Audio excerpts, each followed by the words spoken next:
here with Andrew Tweddle, who just went by Andrew in the Entelect Tron AI Challenge competition. Andrew, you made it to the final 8. You must feel great. I do. I think I was fairly lucky to get there. I don't expect to get much further, and given how nerve-wracking it was getting here, I think that's a good thing. All right, so but there's nothing you can do. So the sleepless nights you're about to experience will be for nothing. The AI has entered. You can't change it right now, can you? I've had lots of sleepless nights. I plan on getting lots of sleep now. Excellent. And well, you made it this far. What type of algorithm did you use for your AI? I went and researched online what people did with the Google AI Tron competition. I had a fairly limited time because I'm a married guy with kids. So I kind of implemented a few of the ideas that I saw people doing online. And then about 10 days before the end of the competition, we were going on holiday down to the coast.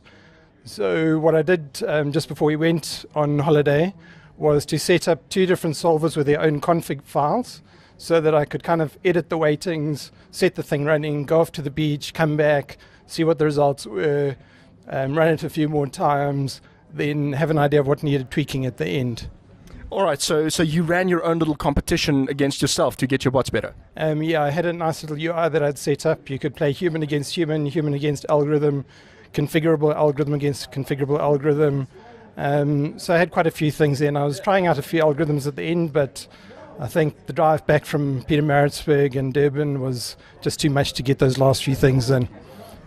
Now, I don't know if you've seen who you're up against. If you'd like to wager a guess as to who would win and where you'd place? My guess is Gustav will win. I think I'll go out in the quarterfinals. I think I've got a chance at the semis, but I don't think I've got a chance of getting to the finals.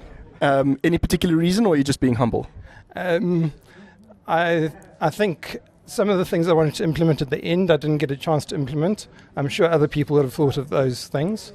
Something I noticed is that the bot that goes and keeps the gaps open as long as possible. You'll end up with 2 gaps along the equator, and if a bot can keep that gap open as long as possible, it tends to win. I had quite a few very aggressive algorithms that lost all the time because they closed the gap too quickly.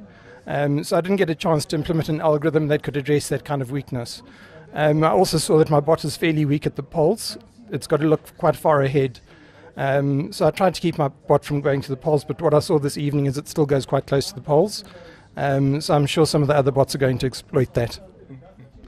Thank you very much. One last thing, if you don't want to answer it, you don't have to. So if you tell us a little bit about yourself, where you work, what you do. Cool. I'm a software architect at Ariel Solutions. They're a Johannesburg consultancy. I'm on quite a big project at the moment for one of the large hospital networks. It's a team of about 20 people. It's a project that's been going for about 7 years or so.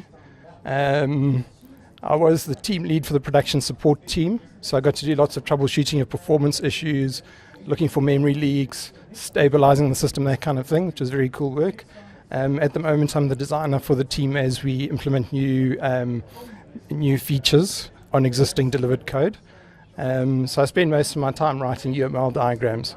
So the interesting thing is I went and calculated how much production code I've written at work.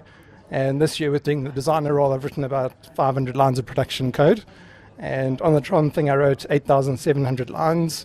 And on a previous competition, which is a Super 15 Fantasy League earlier this year, I wrote about 9,600. So I'm about 20,000 lines of hobby projects and far too little at work. So one last question is, you could decide which language to write your application in, your AI in. Which one did you choose and why? Initially, I wanted to use F#, just because I want to learn F#, and I think the immutability things would work quite well with this type of thing. But I didn't want to go for, it was too much to try and learn AI. I've never done AI before. So to try and learn AI programming techniques and a new programming language was a bridge too far, especially being a married guy with kids and not that much free time. So I went with C# because I've got a lot of experience with C#. I'd love to try C++ sometime just because of getting the extra performance benefits. But I was actually planning on writing some game AI stuff when the competition came out. My hobby is collecting board games. I've got a collection of 190 odd board games. So I thought it was about time that I learned AI, and the competition happened to come out about a month after I'd made that decision. So it was the perfect thing to kind of cut my teeth on. Give you that kick in the pants. Yeah, absolutely. And I think having a competition helps you to focus a lot more. Whereas if it's your own ideas, you tend to over-elaborate and you become too ambitious. Whereas when there's a prize money at the end of the day, that just motivates you to focus and to keep yourself much more limited in your scope. So I had lots of ideas for creative algorithms. I implemented one or two of them. I decided rather to go for low-risk strategies all the way through. So that's the reason for C# as well. Andrew, thank you and congratulations. I guess we'll see you at Rage. Indeed, yes. Cool. Thank you very much. Thank you.